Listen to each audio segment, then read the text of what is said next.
Drugs ಇದ್ರ ಬಗ್ಗೆ ನೀವೆಲ್ಲರೂ ಕೇಳೇ ಇರ್ತೀರಾ. ಆದರೆ ಇತ್ತೀಚೆಗೆ ಈ ಡ್ರಗ್ಸ್ ಅನ್ನೋದು ಯಾವ ಥರ ಅಂಗಡಿಗಳಲ್ಲಿ ವಸ್ತುಗಳನ್ನು ನಾವು ತಗೊಳ್ತೀವೋ ಅದೇ ಥರ ಸಿಗ್ತಾ ಇದೆ ಅಂತಂದರೆ ನೀವು ನಂಬ್ತೀರಾ. ಸೊ ನಾನು ಈ ವಿಡಿಯೋನ ಯಾಕೆ ಮಾಡ್ತಾ ಇದ್ದೀನಿ ಅಂತ ಅಂದರೆ, ಬೆಂಗಳೂರಲ್ಲಿ ಯಾರಿಗೂ ಗೊತ್ತಿಲ್ಲದಿರೋ ಥರ ನಿರ್ಜನ ಪ್ರದೇಶದಲ್ಲಿ 3 ಫ್ಯಾಕ್ಟ್ರಿನ ಓಪನ್ ಮಾಡಿದ್ದಾರೆ. ಆ ಫ್ಯಾಕ್ಟ್ರಿ ಕೂಡ ನಾರ್ಮಲ್ ಫ್ಯಾಕ್ಟ್ರಿ ಅಲ್ಲ, ಡ್ರಗ್ಸ್ನ ಪ್ರಿಪೇರ್ ಮಾಡುವಂಥ ಫ್ಯಾಕ್ಟ್ರಿ. ಅಲ್ಲಿಗೆ ಒಂದಷ್ಟು ಜನ ಶಾಮೀಲಾಗಿ ಇಷ್ಟು ದಿವಸಗಳ ಕಾಲ ಅದು ಓಪನ್ ಆಗಿ ವರ್ಷಗಳಾಯಿತು, ಎಷ್ಟು ದಿನ ಆಯಿತೋ ಗೊತ್ತಿಲ್ಲ, ಬಟ್ ಗುಟ್ಟಾಗೇನೆ ಮಾಡ್ಕೊಂಡು ಬಂದಿದ್ದಾರೆ. ಹಾಕಿದ್ರೆ ಇದು ಯಾರು ಸಿಕ್ಬಿದ್ರು, ಎಲ್ಲಿಂದ ಸಿಕ್ಬಿದ್ರು, ಯಾರು ಇದನ್ನ ಕಂಡಿಡಿದ್ರು, ಹಾಗೆ ಅವ್ರಿಗೆ ಏನು ಶಿಕ್ಷೆ ಆಯಿತು ಅಂತ ಈ ವಿಡಿಯೋದಲ್ಲಿ ಕ್ಲಿಯರ್ ಆಗಿ ನೋಡ್ತಾ ಹೋಗೋಣ. ಸೊ ವಿಡಿಯೋ ತುಂಬಾ ಇಂಟ್ರೆಸ್ಟ್ ಆಗಿರುತ್ತೆ. ಇನ್ನು ಯಾರು ಈ ವಿಡಿಯೋಗೆ ಲೈಕ್ನ ಮಾಡಿಲ್ವಾ, ದಯವಿಟ್ಟು ಒಂದು ಲೈಕ್ನ ಮಾಡಿ. ಹಾಗಿದ್ರೆ ವಿಡಿಯೋ ಒಳಗಡೆ ಎಂಟರ್ ಆಗೋಣವಾ.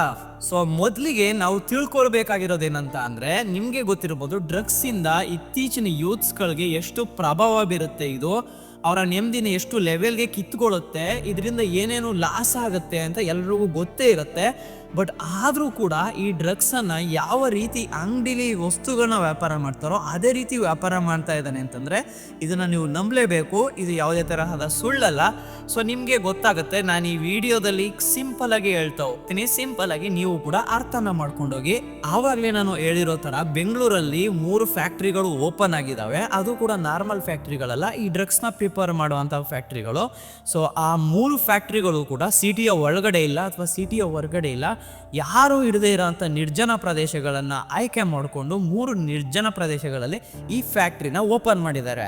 ಸೊ ಯಾವಾಗ ಓಪನ್ ಮಾಡಿದ್ದಾರೆ, ಏನು ಎತ್ತ, ಇದ್ರ ಬಗ್ಗೆ ಯಾವುದೇ ತರಹದ ಡೀಟೇಲ್ಸ್ ಇಲ್ಲ. ಮೇ ಬಿ 1 ವರ್ಷ ಆಗಿರ್ಬೋದು, 2 ವರ್ಷ ಆಗಿರ್ಬೋದು, ಅದು ಸುಮಾರು ವರ್ಷಗಳಿಂದ ಇವರು ನಡೆಸ್ಕೊಂಡು ಬಂದಿರ್ಬೋದು. ಸೊ ನೀವು ಆಗಿದ್ರೆ ನಮ್ಮ ನ್ಯಾಯಾಂಗ ವ್ಯವಸ್ಥೆ ಏನು ಮಾಡ್ತಾ ಇತ್ತು, ನಮ್ಮ ಪೊಲೀಸ್ ಏನು ಮಾಡ್ತಿದ್ರು, ಇದನ್ನೆಲ್ಲ ಸ್ಟಾಪ್ ಮಾಡ್ಬೇಕು ತಾನೆ ಅಂತ ನೀವು ನನ್ನ ಹತ್ರ ಕೇಳೋದಾದ್ರೆ, ಅವ್ರಗಳಿಗೇನೆ ಅದರಿಂದ ಇನ್ಕಮ್ ಬರ್ತಾ ಇರಬೇಕಾದ್ರೆ ಅವ್ರುಗಳು ಯಾಕೆ ಸ್ವಾಮಿ ಸ್ಟಾಪ್ ಮಾಡ್ತಾರೆ? ಇವಾಗ ನಾನು ಒಂದು ವಿಷಯನ ಹೇಳ್ತೀನಿ. ಸೊ ಆ ವಿಷಯನ ನಿಮಗೆ ಕೇಳಿ ನಿಜವಾಗ್ಲೂ ಗೌರ್ಮೆಂಟ್ಗೆ ಶೇಮ್ ಆಗೋ ಥರ ವಿಷಯ ಅಂತ ನೀವು ಅನ್ಕೊಳ್ತೀರಾ. ಸೊ ರೀಸನ್ ಏನಂತ ಅಂದರೆ, ಈ ಡ್ರಗ್ಸ್ದು ಏನಿದೆಯೋ ಫ್ಯಾಕ್ಟ್ರಿ ಅಂತ ಹೇಳಿದಿನೋ, ಆ 3 ಫ್ಯಾಕ್ಟ್ರಿನ ಬೆಂಗಳೂರಲ್ಲಿ ಇದ್ದಂಥ ಪೊಲೀಸರ ಕೈಯಲ್ಲಿ ಪತ್ತೆ ಮಾಡೋಕ್ಕಾಗಲಿಲ್ಲ. ಬದಲಾಗಿ ಇದನ್ನು ಪತ್ತೆ ಮಾಡಿದವರು ಮಹಾರಾಷ್ಟ್ರದ ಪೊಲೀಸರುಗಳು. ಸೊ ಇವಾಗ ರೀಸೆಂಟ್ ಆಗಿ ಮುಂಬೈನಲ್ಲಿ ಒಬ್ಬ ಸ್ಮಗ್ಲರ್ ಸಿಕ್ಕೊಂಡಿದ್ದ. ಇದೇ ಥರ ಫ್ಯಾಕ್ಟ್ರಿಗಳನ್ನೆಲ್ಲ ಓಪನ್ ಮಾಡಿಕೊಂಡು ಈ ಥರ ಕಾರ್ಯನಿರ್ವಹಿಸ್ತಾ ಇದ್ದಂಥ ಒಬ್ಬ ಸ್ಮಗ್ಲರ್ ಈ ಮಹಾರಾಷ್ಟ್ರದ ಪೊಲೀಸ್ನವ್ರ ಕೈಗೆ ಸಿಗಾಕೊಂಡಿದ್ದ. ಅವನ ಹತ್ರ ಎಲ್ಲನೂ ಬಾಯಿ ಬಿಡಿಸಿದ್ರು. ನಿಮ್ಮ ಬ್ರ್ಯಾಂಚ್ಗಳು ಬೇರೆ ಎಲ್ಲೆಲ್ಲಿದೆ, ಇದೊಂದೇ ಎಲ್ಲ ನಮಗೆ ಚೆನ್ನಾಗೂ ಗೊತ್ತು, ನಿಮ್ದು ಇನ್ನೂ ಬೇರೆ ಬೇರೆ ಬ್ರ್ಯಾಂಚ್ಗಳಿದೆ, ಎಲ್ಲಿದೆ ಅಂತ ಅವರು ಕೇಳಿದಾಗ ಅವನು ಶಿಸ್ತಾಗಿ ಎಲ್ಲನೂ ಕೂಡ ಬಾಯಿ ಬಿಟ್ಟಿದ್ದಾನೆ. ಸೊ ಆ ಬಾಯಿ ಬಿಟ್ಟಿರೋದ್ರಲ್ಲಿ ಅವನು ಈ 3 ಪ್ಲೇಸ್ಗಳನ್ನು ಕೂಡ ಬಾಯಿ ಬಿಟ್ಟಿದ್ದಾನೆ. ಈ ಥರ ನಿರ್ಜನ ಪ್ರದೇಶದಲ್ಲಿ ಬೆಂಗಳೂರಲ್ಲೂ ಕೂಡ 3 ಫ್ಯಾಕ್ಟ್ರಿಗಳಿದ್ದಾವೆ.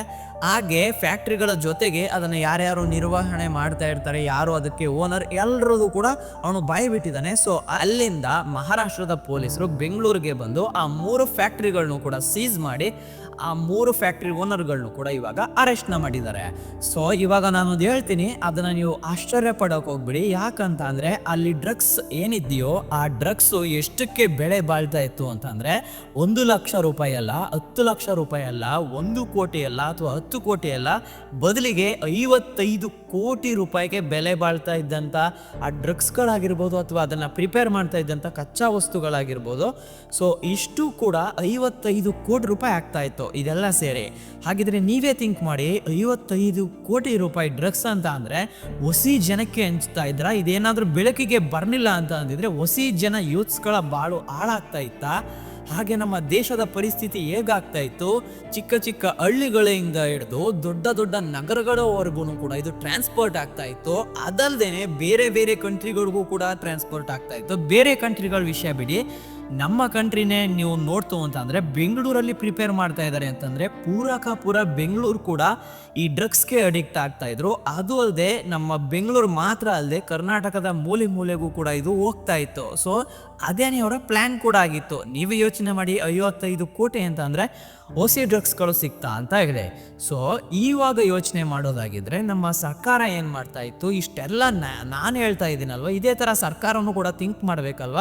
ಹಾಗಿದ್ರೆ ಪೊಲೀಸರ ಕೈಲಿ ಅಷ್ಟೆಲ್ಲ ಕ್ರೈಮ್ ಇನ್ವೆಸ್ಟಿಗೇಷನ್ನ ಮಾಡುವಂಥ ಪೊಲೀಸರ ಕೈಲಿ ಇಂಥ ಟೆಕ್ನಾಲಜಿ ಮುಂದೆ ಬಂದಿದ್ರು ಕೂಡ ಇದನ್ನು ಯಾಕೆ ಫೈಂಡ್ ಔಟ್ ಮಾಡೋಕ್ಕಾಗಲಿಲ್ಲ ಅಂತ ನೀವು ಕೇಳ್ತು ಅಂತ ಅಂದರೆ, ನನ್ನ ನಿಯತ್ತಿನ ಉತ್ತರ ಏನಂತ ಅಂದರೆ, ಇವಾಗ ಅಲ್ಲಿ ಡ್ರಗ್ಸ್ಗಳನ್ನ ಮಾಡ್ತಾ ಇರೋರು 55 ಕೋಟಿಗೆ ಪ್ರಿಪೇರ್ನ ಮಾಡಿದ್ದಾರೆ ಅಂತ ಅಂದರೆ, ಇನ್ನು ಪೊಲೀಸರು ಬಂದಿರ್ತಾರೆ, ಬಂದು ನೋಡ್ಕೊಂಡೋಗಿರ್ತಾರೆ, ಅವ್ರಿಗೆ ಒಂದು ಲಕ್ಷಗಟ್ಟಲೆ ದುಡ್ಡನ್ನ ಕೊಡ್ತು ಅಂತಂದರೆ ಅವರು ಕೂಡ ಸಹಕಾರನ ಮಾಡೇ ಇರ್ತಾರೆ.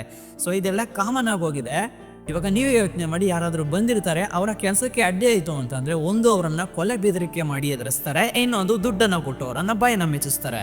ನಮ್ಮ ಪೊಲೀಸ್ ವ್ಯವಸ್ಥೆ ಹೇಗಿದೆ ಅಂತ ನಿಮಗೆ ಗೊತ್ತು. 1 ಲಕ್ಷ ರೂಪಾಯಿ ಕೊಡ್ತು ಅಂತಂದರೆ ಯಾರ್ಯಾದ್ರೂ ಕೂಡ ಸುಮ್ಮನೆ ಸೈಲೆಂಟಾಗಿ ನಿಮ್ಮ ಕೆಲಸನ ನೀವು ಮಾಡಿಕೊಡಿ ಅಂತ ಬಿಟ್ಬಿಡ್ತಾರೆ.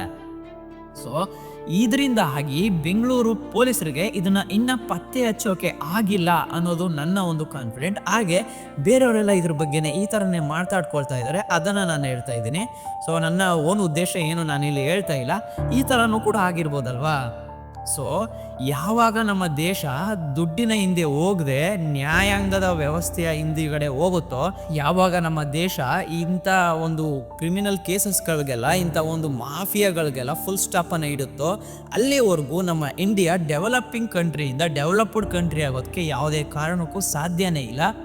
ಸೊ ಇದ್ರ ಬಗ್ಗೆ ನಿಮ್ಗೆ ಏನು ಅನ್ನಿಸ್ತು ಅಂತೇಳಿ ಕೆಳಗಡೆ ಕಮೆಂಟ್ನ ಮಾಡಿ. ಮಹಾರಾಷ್ಟ್ರದ ಪೊಲೀಸರು ಬಂದು ಇಲ್ಲಿ ಇನ್ವೆಸ್ಟಿಗೇಷನ್ನ ಮಾಡಿ ಅವರನ್ನು ಅರೆಸ್ಟ್ ಮಾಡಿದ್ದಾರೆ ಅಂತ ಅಂದರೆ, ಅಲ್ಲಿವರೆಗೂ ನಮ್ಮ ಬೆಂಗಳೂರಿನ ಪೊಲೀಸರು ಏನು ಮಾಡ್ತಾಯಿದ್ರು? ಹಾಗಿದ್ರೆ ಕೆಲವರು ಮಾತಾಡ್ಕೊಳ್ತಾ ಇರೋ ಥರ ಅವ್ರ ಹತ್ರ ಇವರು ಲಂಚನ ಇಸ್ಕೊಂಡು ಸುಮ್ಮನೆ ಗಪ್ಚುಪ್ಪಾಗಿ ಇದ್ರ, ಅಥವಾ ಅವ್ರಿಗೆ ವಿಷಯ ತಿಳಿದಿಲ್ವಾ? ನಿಮ್ಮ ಪ್ರಕಾರ ನಿಮ್ಗೇನು ಅನ್ಸುತ್ತೆ? ನೀವೇ ಒಂದ್ಸರಿ ಥಿಂಕ್ ಮಾಡಿ. ನಮ್ಮ ಮನೆ ಪರಿಸ್ಥಿತಿನ ನಮಗೆ ಗೊತ್ತಾಗದೆ ಇರೋ ಹಾಗೆ ಬೇರೆಯವರು ಬಂದು ಸಾಲ್ವ್ ಮಾಡಿದ್ದಾರೆ ಅಂತ ಅಂದರೆ, ಇವಾಗ ನಮ್ಮ ಮನೆಯಲ್ಲಿ ಇದ್ದಂಥವ್ರು ಏನು ಮಾಡಿದ್ದಾರೆ? ಲಂಚದ ಆಸೆಗೋಸ್ಕರ ಸುಮ್ಮನೆ ಇರ್ಬೇಕು ತಾನೆ? ಇದ್ರ ಬಗ್ಗೆ ನಿಮ್ಗೇನು ಅನ್ಸುತ್ತೆ ಅಂತ ಸಿಂಪಲ್ ಆಗಿ ಕೆಳಗಡೆ ಒಂದು ಕಮೆಂಟ್ನ ಮಾಡಿ. ಹಾಗೆ ಇದುವರೆಗೂ ವಿಡಿಯೋನ ನೋಡಿ ಇನ್ನೂ ಯಾರು ನಮ್ಮ ಚಾನಲ್ಗೆ ಸಬ್ಸ್ಕ್ರೈಬ್ ಆಗಿಲ್ವೋ ದಯವಿಟ್ಟು ಸಬ್ಸ್ಕ್ರೈಬ್ ಆಗಿ. ಹಾಗೆ ವಿಡಿಯೋಗೆ ಇದುವರೆಗೂ ನೋಡ್ಕೊಂಡು ಬಂದು ಯಾರು ಒಂದು ಲೈಕ್ನ ಮಾಡಿಲ್ವೋ ದಯವಿಟ್ಟು ಒಂದು ಲೈಕ್ನ ಮಾಡಿ. ಐ ಹೋಪ್ ಈ ವಿಡಿಯೋ ನಿಮಗೆ ಇಷ್ಟ ಆಗಿದೆ ಅಂತ ಅಂದ್ಕೊಂಡಿದ್ದೀನಿ. ಈ ವಿಡಿಯೋನ ನಾನು ಇಲ್ಲಿಗೆ ಎಂಡ್ ಮಾಡ್ತಾ ಇದ್ದೀನಿ. ನಾನು ಸಿಗ್ತೀನಿ ನೆಕ್ಸ್ಟ್ ವಿಡಿಯೋ ಜೊತೆಗೆ, ಇದೇ ಥರ ಟ್ರೆಂಡಿಂಗ್ ಟಾಪಿಕ್ಸ್ನ ಜೊತೆಗೆ.